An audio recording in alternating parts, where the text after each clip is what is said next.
Judges chapter 7. Early in the morning, Jerubbaal, that is Gideon, and all his men camped at the spring of Harod. The camp of Midian was north of them in the valley near the hill of Moreh. The Lord said to Gideon, "You have too many men. I cannot deliver Midian into their hands, or Israel would boast against me. My own strength has saved me. Now announce to the army, anyone who trembles with fear may turn back and leave Mount Gilead." So 2,000 men left, while 10,000 remained. But the Lord said to Gideon, "There are still too many men. Take them down to the water, and I will thin them out for you there. If I say this one shall go with you, he shall go, but if I say this one shall not go with you, he shall not go." So Gideon took the men down to the water. There the Lord told him, "Separate those who lap the water with their tongues as a dog laps from those who kneel down to drink." 300 of them drank from cupped hands, lapping like dogs. All the rest got down on their knees to drink. The Lord said to Gideon, "With the 300 men that lapped, I will save you and give the Midianites into your hands. Let all the others go home." So Gideon sent the rest of the Israelites home, but kept the 300 who took over the provisions and trumpets of the others. Now the camp of Midian lay below him in the valley. During that night the Lord said to Gideon, "Get up and go down against the camp, because I am going to give it into your hands. If you are afraid to attack, go down to the camp with your servant Purah and listen to what they are saying. Afterwards you will be encouraged to attack the camp." So he and Purah his servant went down to the outposts of the camp. The Midianites, the Amalekites, and all the other eastern peoples had settled in the valley, thick as locusts. Their camels could no more be counted than the sand on the seashore. Gideon arrived just as a man was telling a friend his dream. "I had a dream," he was saying. "A round loaf of barley bread came tumbling into the Midianite camp. It struck the tent with such a force that the tent overturned and collapsed." His friend responded, "This can be nothing other than the sword of Gideon, son of Joash, the Israelite. God has given the Midianites and the whole camp into his hands." When Gideon heard the dream and its interpretation, he bowed down and worshipped. He returned to the camp of Israel and called out, "Get up! The Lord has given the Midianite camp into your hands." Dividing the 300 men into 3 companies, he placed trumpets and empty jars in the hands of all of them, with torches inside. "Watch me," he told them. "Follow my lead. When I get to the edge of the camp, do exactly as I do. When I and all who are with me blow our trumpets, then from all around the camp blow yours and shout, 'For the Lord and for Gideon.'" Gideon and the 100 men with him reached the edge of the camp at the beginning of the middle watch, just after they had changed the guard. They blew their trumpets and broke the jars that were in their hands. The 3 companies blew the trumpets and smashed the jars. Grasping the torches in their left hands and holding in their right hands the trumpets they were to blow, they shouted, "A sword for the Lord and for Gideon." While each man held his position around the camp, all the Midianites ran, crying out as they fled.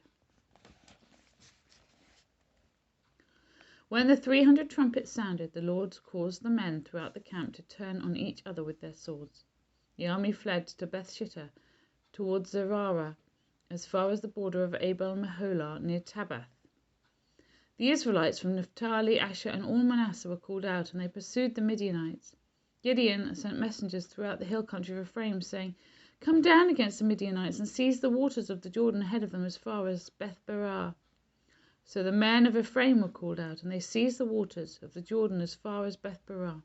They also captured 2 of the Midianite leaders, Oreb and Zeb. They killed Oreb at the rock of Oreb and Zeb at the winepress of Zeb, and they pursued the Midianites and brought the heads of Oreb and Zeb to Gideon, who was by the Jordan. Chapter 8. Now the Ephraimites asked Gideon, "Why have you treated us like this? Why didn't you call us when you went to fight Midian?" And they challenged him vigorously. But he answered them, "What have I accomplished compared to you? Aren't the gleanings of Ephraim's grapes better than the full grape harvest of Abiezer? God gave Oreb and Zeb, the Midianite leaders, into your hands. What was I able to do compared to you?" At this, their resentment against him subsided. Gideon and his 300 men, exhausted, yet keeping up the pursuit, came to the Jordan and crossed it. He said to the men of Succoth, "Give my troops some bread, they are worn out, and I am still pursuing Zebah and Zalmunna, the kings of Midian." But the officials of Succoth said, "Do you already have the hands of Zebah and Zalmunna in your possession? Why should we give bread to your troops?"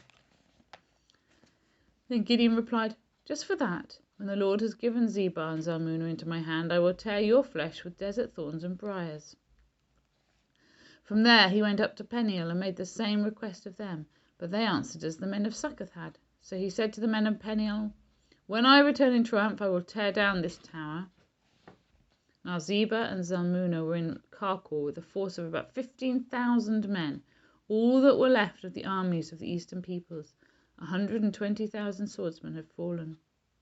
Gideon went up by the route of the nomads east of Noma and Jogbehah and attacked the unsuspecting army.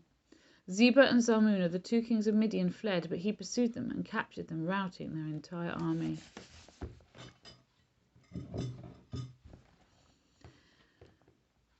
Gideon, son of Joash, then returned from the battle of the pass of Heres.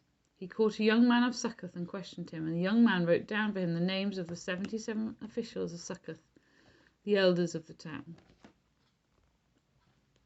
Then Gideon came and said to the men of Succoth, "Here are Zebah and Zalmunna, about whom you taunted me by saying, 'Do I already have the hands of Zebah and Zalmunna in your possession? Why should we give bread to your exhausted men?'" He took the elders of the town and taught the men of Succoth a lesson by punishing them with desert thorns and briars. He also pulled down the tower of Peniel and killed the men of the town. Then he asked Zebah and Zalmunna, "What kind of men did you kill at Tabor?" "Men like you," they answered, each one with the bearing of a prince." Gideon replied, "Those were my brothers, the sons of my own mother. As surely as the Lord lives, if you had spared their lives, I would not kill you." Turning to Jether, his eldest son, he said, "Kill them." But Jether did not draw his sword because he was only a boy and was afraid. Zebah and Zalmunna said, "Come, do it yourself. As is the man, so is his strength." So Gideon stepped forward and killed them and took the ornaments off their camels' necks.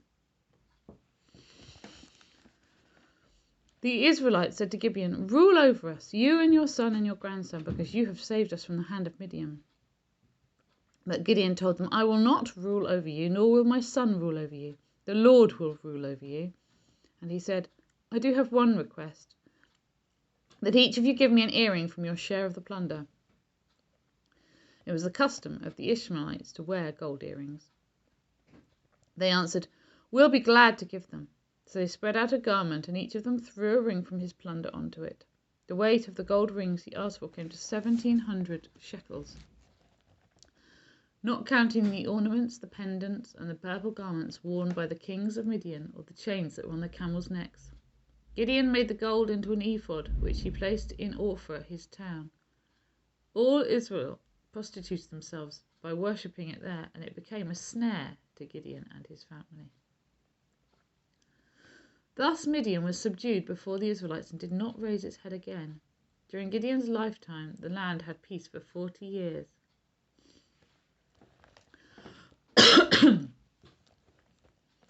Jerubbaal, son of Joash, went back home to live. He had 70 sons of his own, for he had many wives. His concubine, who lived in Shechem, also bore him a son, whom he named Abimelech. Gideon, son of Joash, died at a good old age and was buried in the tomb of his father Joash in Ophrah of the Abiezrites. No sooner had Gideon died than the Israelites again prostituted themselves to the Baals. They set up Baal Berith as their god, and did not remember the Lord their God, who had rescued them from the hands of all their enemies on every side.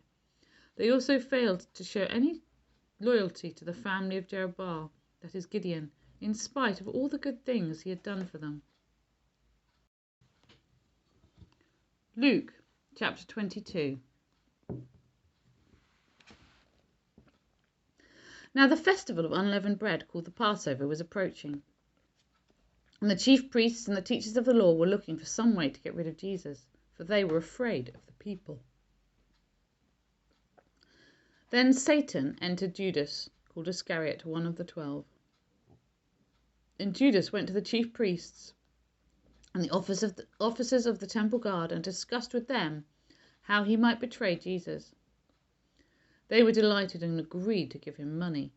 He consented and watched for an opportunity to hand Jesus over to them when no crowd was present. Then came the day of unleavened bread on which the Passover lamb had to be sacrificed. Jesus sent Peter and John, saying, "Go, make preparations for us to eat the Passover." "Where do you want us to prepare it?" they asked. He replied, "As you enter the city, a man carrying a jar of water will meet you. Follow him to the house that he enters and say to the owner of the house, 'The teacher asks, where is the guest room where I may eat the Passover with my disciples?' He will show you a large room upstairs, all furnished. Make preparations there." They left and found things just as Jesus had told them, so they prepared the Passover. When the hour came, Jesus and his apostles reclined at the table, and he said to them, "I have eagerly desired to eat this Passover with you before I suffer. For I tell you, I will not eat it again until it finds fulfillment in the kingdom of God." After taking the cup, he gave thanks and said, "Take this and divide it among you, for I tell you, I will not drink again from the fruit of the vine until the kingdom of God comes." And he took bread, gave thanks and broke it, and gave it to them, saying, "This is my body given for you. Do this in remembrance of me." In the same way, after the supper, he took the cup, saying, "This cup is the new covenant in my blood, which is poured out for you. But the hand of him who is going to betray me is with mine on the table. The Son of Man will go as it has been decreed, but woe to that man who betrays him." They began to question them among themselves which of them it might be who would do this. A dispute also arose among them as to which of them was considered to be the greatest. Jesus said to them, "The kings of the Gentiles lord it over them, and those who exercise authority over them call themselves benefactors. But you are not to be like that. Instead, the greatest among you should be like the youngest, and the one who rules like the one who serves. For who is greater, the one who is at the table or the one who serves it? Is it not the one who is at the table? But I am among you as one who serves. You are those who have stood by me in my trials, and I confer on you a kingdom, just as my Father conferred one on me, so that you may eat and drink at my table in my kingdom, and sit on thrones judging the 12 tribes of Israel. Simon, Simon, Satan has asked to sift all of you as wheat. But I have prayed for you, Simon, that your faith may not fail. And when you have turned back, strengthen your brothers." But he replied, "Lord, I am ready to go with you to prison and to death." Jesus answered, "I tell you, Peter, before the cock crows today, you will deny 3 times that you know me." Then Jesus asked them, when I sent you without purse, bag, or sandals, did you lack anything?" "Nothing," they answered. He said to them, "But now, if you have a purse, take it, and also a bag, and if you don't have a sword, sell your cloak and buy one. It is written, 'And he was numbered with the transgressors,' and I tell you that this must be fulfilled in me. Yes, what is written about me is reaching its fulfillment." The disciples said, "See, Lord, here are 2 swords." "That's enough," he replied.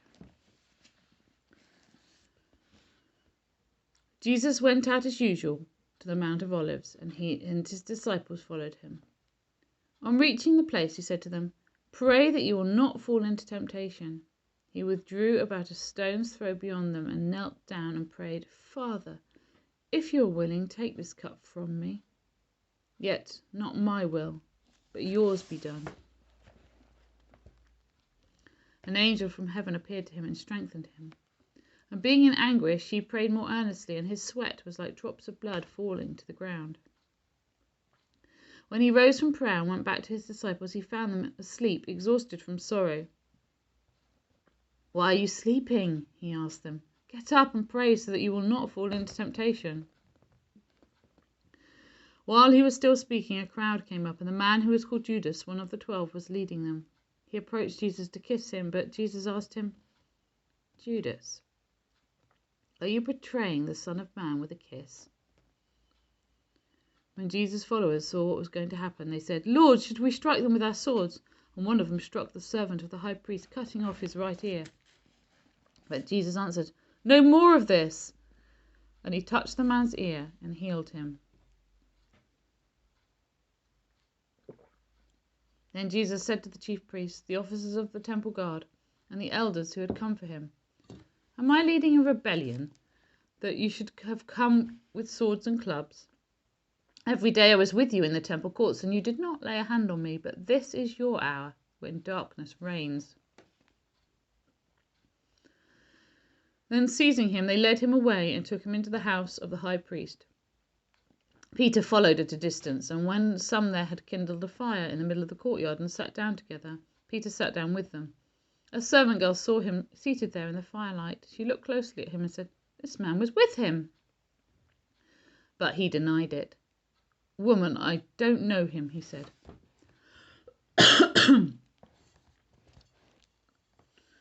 A little later, someone else saw him and said, "You also are one of them."